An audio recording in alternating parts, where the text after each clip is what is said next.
Brought to you by Agilus Diagnostics. Health test की बात आती है तो मैं भरोसा करता हूँ India's largest diagnostics company Agilus Diagnostics. खुद को टेस्ट करते रहो। I am a big fan of Hindu and I am a big fan of India.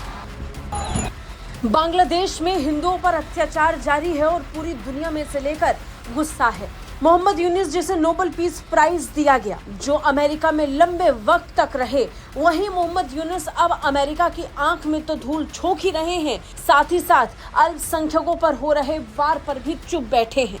लेकिन हिंदुओं पर जारी अत्याचार को लेकर अमेरिका ये बर्दाश्त करने के मूड में नहीं है। और जब बात अमेरिका की हो रही है तो बात बाइडेन प्रशासन की नहीं, बल्कि आने वाली सरकार ट्रंप के प्रशासन की हो रही है। ट्रंप पहले ही कह चुके हैं कि हिंदुओं को लेकर उन्हें चिंता है। बांग्लादेश में अल्पसंख्यकों पर जो हो रहा है वो पहले ही इससे निराश है। ऐसे में बांग्लादेश से आए मोहम्मद यूनिस को लेकर इस बयान पर डरना चाहिए। US commission on international religious freedom के पूर्व कमिश्नर जॉनी मूर ने कह दिया है कि अमेरिका की बाइडेन सरकार ने बांग्लादेश पर ज्यादा ध्यान नहीं दिया है। ये समय बांग्लादेश के अल्पसंख्यकों के लिए नहीं, बल्कि पूरे देश के अस्तित्व पर खतरे की तरह है। लेकिन ट्रंप अब आ रहे हैं।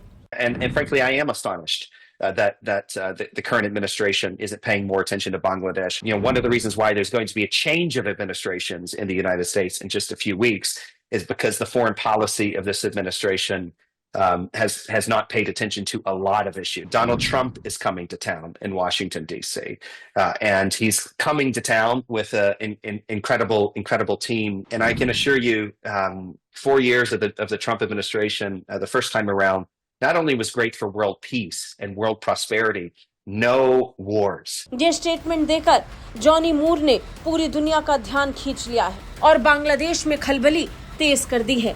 बांग्लादेश जो पहले ही ट्रंप के चुनाव जीतने के साथ सख्ते में है, उस बांग्लादेश पर ट्रंप की गाज कैसी पड़ेगी ये तो आने वाला वक्त बताएगा। लेकिन ये भी सच है कि ट्रंप पहले ही बांग्लादेश को लेकर अपनी मंशा साफ कर चुके हैं और ये बात मूर ने भी दोहराई। मूर ने कहा कि डोनाल्ड ट्रंप अपनी बेहतरीन टीम के साथ पद संभालने वाले हैं। उनकी ये टीम अमेरिकी मूल्यों की पैरोकार है और भारत को एक सहयोगी के तौर पर देखती है। मूर ने कहा कि मैं हैरान हूं कि मौजूदा अमेरिकी सरकार का बांग्लादेश पर अधिक ध्यान ही नहीं है, लेकिन तथ्य ये है कि अमेरिका में सरकार बदलने जा रही है जिसकी बेजोड़ विदेश नीति होगी। लेकिन मैं ये कह सकता हूं कि ट्रंप व्हाइट हाउस में वापसी कर रहे हैं। अमेरिकी मूल्यों से लबरेज उनकी टीम एक बेहतर भविष्य के लिए काम करेगी। बता दें, बांग्लादेश में अल्पसंख्यकों के खिलाफ लगातार हिंसा हो रही है, मंदिरों को निशाना बनाया जा रहा है और हिंदू धर्म से ताल्लुक रखने और उनका समर्थन करने वालों को जेल भेजा जा रहा है, जिसके बाद से पूरी दुनिया में गुस्सा लगातार बढ़ रहा है। ब्यूरो रिपोर्ट, भारत तक।